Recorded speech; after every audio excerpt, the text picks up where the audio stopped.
এখন শুনবেন আজকের গুরুত্বপূর্ণ খবরের শিরোনাম। পশ্চিম তীরে 16 শিশুকে হত্যা করেছে ইসরায়েলি সেনারা।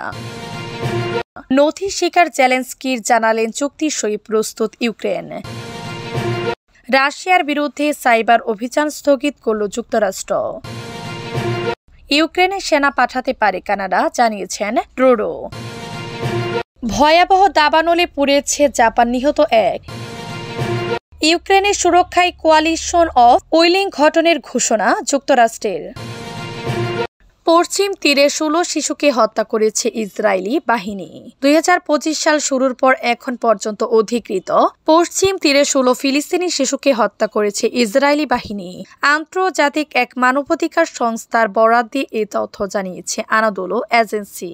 ডিফেন্স ফর চিলড্রেন ইন্টারন্যাশনালের অ্যাকাউন্টেবিলিটি প্রোগ্রামের পরিচালক আয়েদ আবু ইকতাইশ আনাদোলুকে বলেছেন, ফিলিস্তিনদের বিরুদ্ধে লঙ্ঘনের জন্য ইসরায়েলি সেনাদের জবাবদিহিতায় না আনার ব্যর্থতা কার্যকরভাবে তাদের কর্মকাণ্ড চালিয়ে যাওয়ার জন্য সবুজ সংকেত দিয়েছে। তিনি জানান, গত 21 ফেব্রুয়ারি 13 বছর বয়সী আইমান নামে এক ফিলিস্তিনি শিশুকে হত্যা করে ইসরায়েলি বাহিনী। এই শিশু ইসরায়েলি বাহিনীর জন্য হুমকি ছিল না বলে জানান আয়েদ আবু ইকাতাইশ। তিনি পশ্চিম তীরে 16 ফিলিস্তিনি শিশু নিহত তথ্য নিশ্চিত করেছেন। চলতি বছরের গত 19 জানুয়ারি থেকে গাজায় ইসরায়েলি ও হামাসের মধ্যে যুদ্ধবিরতি চলছে, তবে যুদ্ধবিরতির পর থেকে পশ্চিম তীরে অভিযান জোরদার করেছে ইসরায়েলি বাহিনী। নথি স্বীকার জেলেনস্কি জানালেন চুক্তি সই প্রস্তুত ইউক্রেন। গত শুক্রবার 28 ফেব্রুয়ারি বিরল খনিজ সম্পদ নিয়ে একটি চুক্তি সই করতে হোয়াইট হাউসে যান ইউক্রেনের প্রেসিডেন্ট ভলোদিমির জেলেনস্কি। তবে সেই দিন সাংবাদিকদের সামনে বৈঠকে মার্কিন president Donald Trump vice president জেরি ব্রান্সের সঙ্গে নজিরবিহীন বাকযুদ্ধে জড়িয়ে পড়েন তিনি। এতে এক পর্যায়ে জেলেনস্কিকে হোয়াইট হাউস ত্যাগ করতে বলা হয়। সেই সঙ্গে ভেস্তে যায় চুক্তি। তবে ঘটনায় কয়েকদিনের মধ্যে সুর নরম করলেন ইউক্রেনের প্রেসিডেন্ট। খবর আল জাজিরার। জেলেনস্কি বলেছেন, যুক্তরাষ্ট্রের সঙ্গে একটি খনিজ চুক্তি সইয়ের জন্য প্রস্তুত ইউক্রেন। রোববার 2 মার্চ ইউরোপীয় নেতাদের সঙ্গে লন্ডনে এক সম্মেলনের পর এমন মন্তব্য করেছেন তিনি। জেলেনস্কি বলেছেন, এই চুক্তি এগিয়ে নিতে কিয়েভ প্রস্তুত আছে। লন্ডন স্ট্যানটেড বিমানবন্দরের সাংবাদিকদের জেলেনস্কি বলেছেন, অতীতে কি ঘটেছে তা সত্ত্বেও আমাদের নীতি হলো সামনে অগ্রসর হওয়া। আমরা যদি এই চুক্তি সইয়ের ব্যাপারে রাজি, তাহলে আমরা এটি সই করতে প্রস্তুত এবং সত্যি বলতে আমি বিশ্বাস করি যুক্তরাষ্ট্র প্রস্তুত। রাশিয়ার বিরুদ্ধে সাইবার অভিযান স্থগিত করল যুক্তরাষ্ট্র। রাশিয়ার বিরুদ্ধে সব ধরনের সাইবার অভিযান স্থগিতের নির্দেশ দিয়েছে মার্কিন প্রতিরক্ষা মন্ত্রী পিট হ্যাগসেথ। মস্কোর বিরুদ্ধে মার্কিন অভিযানের সামগ্রিক পূর্ণ মূল্যায়নের অংশ হিসেবে এই আদেশ দেওয়া হয়েছে। তবে কতদিন এটি স্থগিত থাকবে তা স্পষ্ট নয়। খবর নিউ ইয়র্ক টাইমস। এ বিষয়ে ফরাসি বার্তা সংস্থা এএফপি অনুরোধ করলে পেন্টাগন কোনো মন্তব্য করতে অস্বীকৃতি জানিয়েছে। পেন্টাগনের এক জ্যেষ্ঠ প্রতিরক্ষা কর্মকর্তা বলেছেন, নিরাপত্তা উদ্বেগের কারণে আমরা সাইবার গোয়েন্দা পরিকল্পনা বা অভিযান নিয়ে কোনো মন্তব্য বা আলোচনা করি না। তিনি বলেন, সব ধরনের অভিযান সাইবার ডোমেন ওয়ারফাইটারের নিরাপত্তার চেয়ে বেশি অন্য কিছুর অগ্রাধিকার সচিব হেগসেথের কাছে নেই।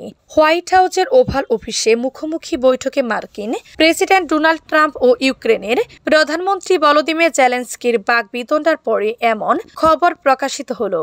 রুশ আগ্রাসনের বিরুদ্ধে লড়াই করার সময় ইউক্রেনের প্রতি সমর্থনকে দুর্বল করার লক্ষ্যে ক্রেমলিনের বিরুদ্ধে একাধিক ঘটনার পরিকল্পনা করার অভিযোগ উঠেছে পশ্চিমা দেশগুলোর বিরুদ্ধে। ইউক্রেনে সেনা পাঠাতে পারে কানাডা, জানিয়েছেন ট্রুডো। ইউক্রেনের নিরাপত্তায় কানাডা সম্ভাব্য সব বিকল্প বিবেচনা করেছে বলে জানিয়েছেন দেশটির প্রধানমন্ত্রী জাস্টিন ট্রুডো। ইউক্রেনে সেনা পাঠানোর সম্ভাবনা উড়িয়ে দেননি তিনি। ইউক্রেনের নিরাপত্তায় যুক্তরাজ্যের প্রধানমন্ত্রী কিয়ার স্টারমারের কোয়ালিশন অফ উইলিং ঘোষণার পর কানাডার প্রধানমন্ত্রী এ মন্তব্য এলো।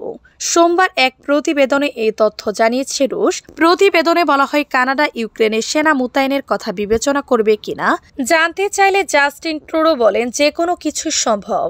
ইউক্রেন সংঘাতে শুরু থেকে কানাডা দেশটির পাশে রয়েছে জানিয়ে ট্রুডো বলেন, কানাডা কিভাবে ইউক্রেনকে সর্বোচ্চ সহায়তা করতে পারে তা বিবেচনা করেছি। যেমনটি আমি কয়েকদিন আগে বলেছিলাম, সবকিছুই আলোচনার টেবিলে আছে।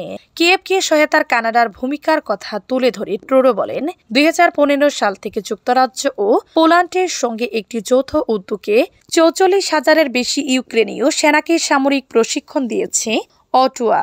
ট্রুডো বলেন, বহুমুখী সহায়তার আওতায় কিয়েভকে প্রায় $20 বিলিয়ন সহায়তা দিয়েছে অটোয়া।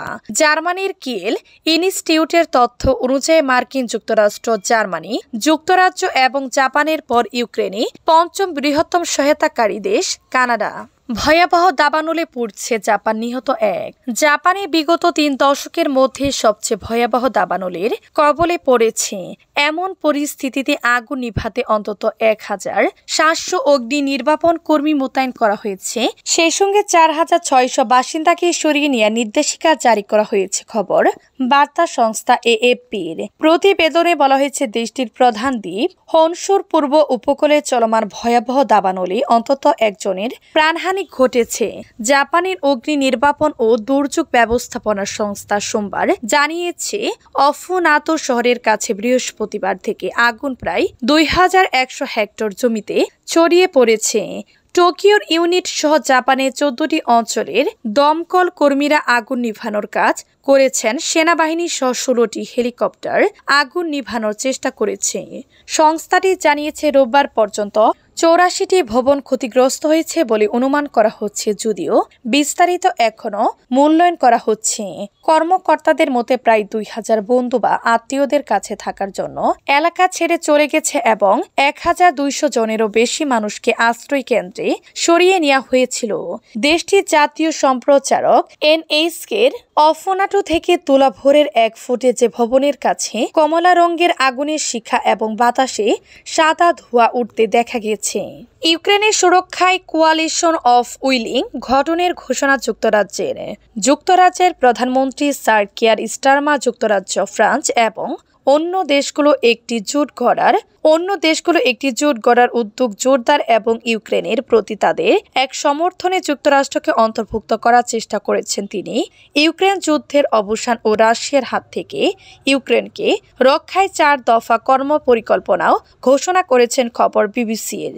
লন্ডনে 18 নেতার এক সম্মেলনের পর স্টারমার বলেছেন, আমরা আজ ইতিহাসের সন্ধিক্ষণে। ইউক্রেনের প্রেসিডেন্ট ভলোদিমির জেলেনস্কি ও ইউরোপের অন্য নেতারা এই সম্মেলনে যোগ দিয়েছেন। জেলেনস্কি বলেছেন, তিনি শক্তিশালী সমর্থন অনুভব করেছেন এবং এই সম্মেলনে সর্বোচ্চ পর্যায়ের ইউরোপীয় ঐক্য দেখা গেছে, যা অনেকদিন ধরে দেখা যায়নি। হোয়াইট হাউসে জেলেনস্কির সঙ্গে যুক্তরাজ্যের প্রেসিডেন্ট ডোনাল্ড ট্রাম্পের বাকবিতণ্ডার ঘটনার 2 দিন পরে এই সম্মেলন হয়। জেলেনস্কি বলেছেন, একটি সত্যিকার শান্তি ও নিশ্চিত নিরাপত্তার জন্য আমেরিকার সঙ্গে সহযোগিতার ভিত্তি খুঁজতে আমরা ইউরোপের সবাই একযোগে কাজ করে যাচ্ছি।